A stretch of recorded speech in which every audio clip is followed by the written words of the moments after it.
Hello, it's me again. Time to do another waffle onto the camera about a movie that I've seen. But this is less of a review and more just of a general chat, I suppose, because the film I went to see last night was the 40th anniversary screening of Return of the Jedi. So while I'm chatting, just a little FYI to anyone, I may be bringing up stuff from other Star Wars universes like The Mandalorian and other films and this, that and the other. So if you haven't seen, for whatever reason, Return of the Jedi, or you haven't seen any of the other things around the Star Wars universe, you might want to skip bits. I will try and warn you if I'm going to spoil anything, but considering the film is 40 years old, I felt that it might be fairly safe if I give a couple of things away, but then again, I don't want to be a dick. So I will try to be, at least warn you anyway, if I'm going to say something spoilerish. And if I don't, I'm really, really sorry, okay? Anyway, I'm sitting here with me Disney mug again. Do you find, right, just as a little side note, does anyone else just insist on having their tea or coffee just in the one mug? Like, I only ever have tea in this mug. I don't know why. Like, if I want a cuppa, it's always this one. But if I have like a hot chocolate, I'll always have it in my Love You 3000 mug. I think I had it in another video. And if I have a completely different drink, I don't know, a green tea or something, I have it in a completely different mug. Like, I'll never have a hot chocolate or anything different in this mug. Is that just me? Is that an age thing?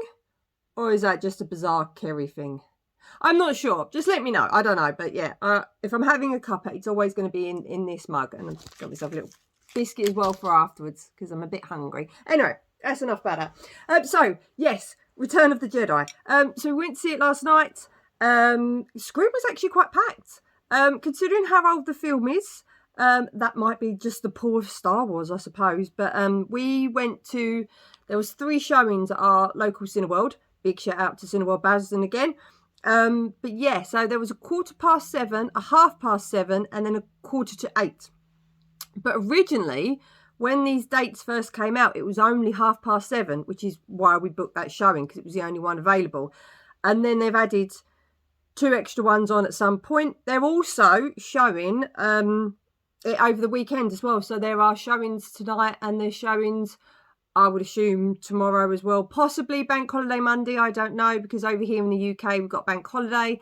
So yeah, so if you fancy actually going, because you didn't realise it was out, there might be some showings. Just take a look and see. I know some places were only doing the 28th of April, but yeah, worth checking out if you're interested. So as I said, the screening was quite packed. Nice mix of ages as well. It wasn't all older people like myself in their 40s. There were some kids in there. There was teenagers. There was loads of different people, which was really lovely to see. So yeah, and another side note. I feel like I'm going to go on a lot of side notes today. I don't know why. Maybe because it's not really a review as such. But anyway, what is it with people talking in the cinema? Like, seriously, people, I don't care what you're doing. I don't care what you need to chat to your mate about. Shut up. Literally, the film is 2 hours long, okay? Or roughly, okay?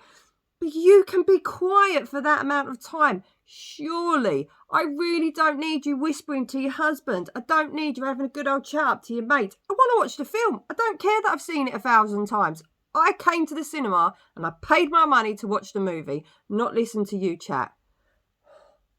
Is it me? I don't know. Has COVID turned people into complete and utter idiots?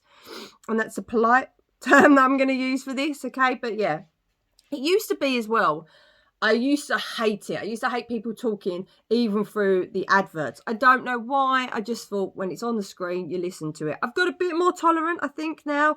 I get that people are going to talk through the adverts because they don't care about them, so that's fair enough. The trailers are a different matter. I love my trailers. I would love to just be able to get in and miss all the adverts and get in time for the first trailer, because I always find them important. I mean, how am I supposed to know what's coming out? How am I supposed to get excited about movies that are coming out soon if I don't watch the trailer? And it's nice as well to see them on a big screen, because I know I could go on YouTube and get the trailers that I want. But, you know, it's nice to see them on a big screen. That's where I'm going to see the movie, hopefully. So yeah, I just bet. Oh yeah. Anyway, don't talk in the cinema. That's all I'm saying. I did not pay to listen to you and your friends. Yes. I don't know if it's because it was an older movie, but I have noticed it in a couple of other films as well.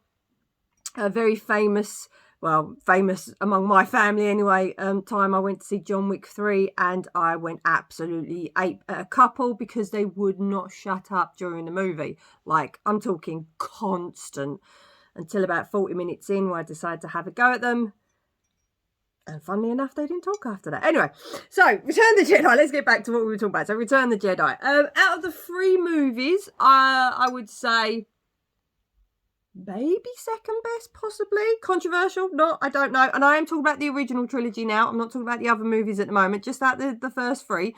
I would say probably Empire Strikes Back may tip it, I think, as number 1. Yeah, Return the Jedi, possibly the second one.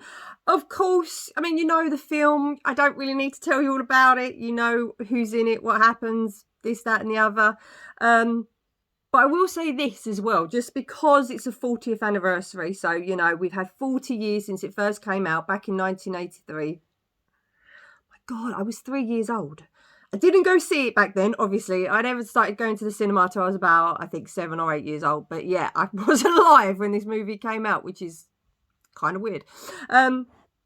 But yeah, I do find it a bit weird now. I don't know if this is, and it's not the movie's fault, this is time's fault, okay? Because obviously when you watch Return the Jedi and you go to Jabba's palace, now slight spoilers here if you haven't watched Book of Boba Fett. Okay, you've paused it or moved on. Okay, so the fact that I looked at that and I went, Boba goes there. Oh, and when the Rancor dies, yeah, that's all right. They're going to get another Rancor. And it's going to be better. And it's going to be trained by Danny Trejo. I mean, God's sake. It's bizarre, but in my head, I'm going, yeah, we're going back there. It's okay. I suppose when you first see it, it's like this amazing thing and you're just enthralled by what's happening. And yeah. And then my mind, I don't know why, but my mind kept going to different places. Like, obviously, they're on Tatooine at the beginning. And I know that's obviously where the film trilogy starts. But yeah, my mind kept going to, Mandalorian. Yeah, and bits and bobs as well. So I don't know. That doesn't spoil the film as such, but I suppose it took me out of the movie in a way. Like, my experience was a little bit different than if I didn't know all those things. I don't know. Obviously, that's just personal to me. That's not necessarily, it's going to spoil it for everyone. And it didn't spoil it. It just made it different for me, okay? Because I was looking at it, I suppose, now through the eyes of someone who knows that there's more, okay? Again, another example of that. Again, spoilers if you have not watched any of the sequels. Okay, we'll carry on. Obviously, the end, when he throws the Emperor down the old shaft, and you just think, yeah, he's come back. I don't know. Again, it doesn't take away from the fact that that's the yay heroes moment, and that's the big thing. But there's a little bit of going, yeah, he's coming back. I don't know. Again, possibly, you know, like I said, Star Wars Celebration was only a few weeks ago, so I was surrounded by all this Star Wars stuff. So I don't know, maybe that's where I was immersed in it. Maybe that's why it's all fresh in my head. I'm not sure. But yeah, it's just, I suppose that's just a little bit. That knowledge is not always so great, I suppose. But the film itself, like, it's entertaining, you know. You've got your heroes, you've got your villains. You've got the Ewoks, the lovely Ewoks. Now, my husband always moans at me because he always says to me, but that was meant to be the Wookiees. And I don't know if that's 100% true. Someone said that apparently it was meant to be the Wookiees on that bit that helps them destroy the second Death Star.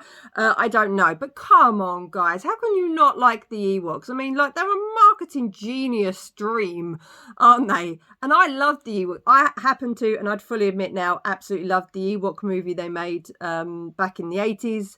I think we had it was Caravan of Courage. I could be wrong, but obviously that little girl, it was amazing. I loved it because I was seeing this little girl looking like just like me, unfortunately, bless. But yeah, anyway, again, I love the Ewoks, and I just think they're nice little sweet sort of part of it, you know, they make it that little bit more entertaining, a little bit more funny. And how can you not be devastated? There was the moment where, you know, they're being attacked by the Empire and there was a big explosion. There's 2 Ewoks. They get caught in this big explosion and one of them starts moving around and the other one doesn't. Kills me. Absolutely kills me. I don't care that it's a man in a costume. That was devastating. Even last night, I was quite sad, like going, oh, Jesus, they've just killed an Ewok, you bastards. But anyway, so I don't think I'm quite reviewing this movie, am I? But still, so yeah, so the film is it is what it is, isn't it? It wraps up the trilogy. We get the you know, salvation, I suppose, of Vader, which sometimes I think happens a little too quickly. I mean, I know they had to wrap it up in that film. They didn't have another one, but I do feel kind of like it's a little bit rushed. That like the fact that he saves him, I don't know. Obviously, we know Luke goes off and trains and becomes a Jedi Knight, supposedly anyway, a Jedi Knight. By the time he faces Vader, I don't know. That happens quite quickly, and it happens off screen again. You know. I know, what am I asking for, really? They couldn't fit everything into the film. But that's just a tiny little thing that I always found a little bit weird. Now, the other thing. So it was meant to be the 40th anniversary, say it again, 40th anniversary screening, okay, of Return of the Jedi. However, it is the new editions that George Lucas put out, sorry, a few years ago. Well, quite a few years ago now. Time's running away. So obviously that means that not only get you some of the added little extras, but right at the very end, you get Anakin, played by Hayden Christensen. I forgot the words then. Played by Hayden Christensen. So Anakin's Force Ghost is Hayden Christensen. Now, no offense to Hayden Christensen because he seemed like a lovely, lovely guy and he was really good in Obi-Wan when he was in that. However, I just look at it and go, why? Now, I get it, right? Before anyone comes back at me and goes, it's symbolism. That's when he was still a good guy. That was when he was still a Jedi. Yes, I know that. Symbolism works. But I really would find it confusing if the guy I'd seen die in my arms, my father, came back as a completely different person. I would just find that weird. I know, he probably sensed through the Force. I get it. I just still find it weird that it's Hayden Christensen who turns up, all right? And now, again, it wouldn't work. I don't think it works with Sebastian Shaw because last night we were working out that actually not Hayden Christensen, Vader, when Order 66 is given, we worked out that he's roughly we think he's about 23, 24. So possibly, so it's only, 18 years later. So Sebastian Shaw, I suppose, seems a little bit old to be that age. Yeah, so he was probably too old to play him, which is, a bit unfair to him. He did his job and he did his job well. But time-wise, it doesn't quite work. He doesn't quite work because he should be around his early to mid-40s. Thank you.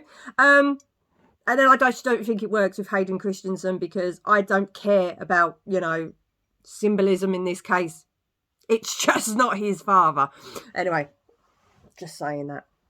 And by the way, does Leia actually see them at the end? I don't think she does she? But she's meant to be strong with the Force. So I would have thought maybe, I mean, she knew who Obi-Wan was. So anyway, I think I'm nitpicking now and I'm being an absolute cow. Because actually, I enjoyed it. I mean, it's Star Wars for crying out loud. I mean, I have an absolute love for Star Wars. Whether that puts a little bit of rose-tinted glasses on when I'm seeing these things, I don't know. But even all these silly things that I keep picking out, it's still a thoroughly entertaining and enjoyable film. The whole thing means so much to so many people. It's unbelievable. And as well as a Brucey bonus that we got last night, we also picked up a lovely Return of the Jedi poster, which I think I might be using as the cover photo for this video.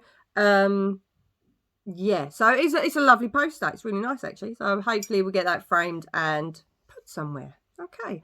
All right. So I've waffled on about the movie, but, that's what I do. Got a few more films coming up soon. We'll be going to see Guardians of the Galaxy on Wednesday, which I'm very, very excited about. But I am also very aware that I will bawl like a baby. So I might not do a video on the night. I might do it the day after, just so that I don't, you know, you don't have to see this face after bawling like a small child. And also as well, we've got the Nash Family